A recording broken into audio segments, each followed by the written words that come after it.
tao thô nhi xa clone tôi phò quan nè con kế chế nữ môi có to phò nộp mồ vì áp sốt cho bằng ngọc cao clone lo ba khoai chi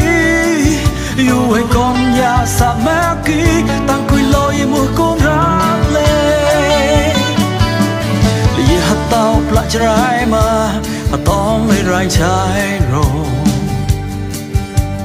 than đến quán môn ghê tao cho rai và riêng nóc mùa côm một buổi lại chỉ rành tên ta lấy ai mà quán môn ghê rai trái ghê tao cho rai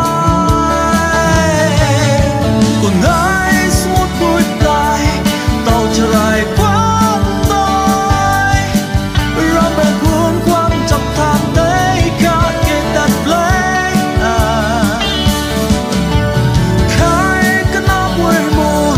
lùng lấy tao sao bên rong lông qua một quán em đâu mà ngày chia sân anh hôm gây lúa bàiจะแม่รองอาสายาบอสอฮอดพอเรียงโกสมอจุ่มมัวเสหอจะไรควันบุยเกปรากฏนู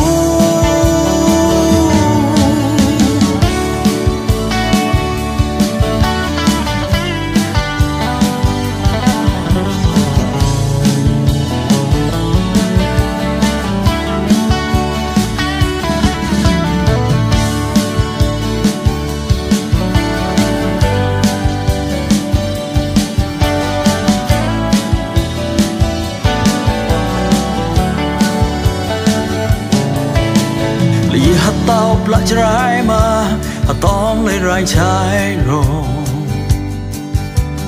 than đến quán môn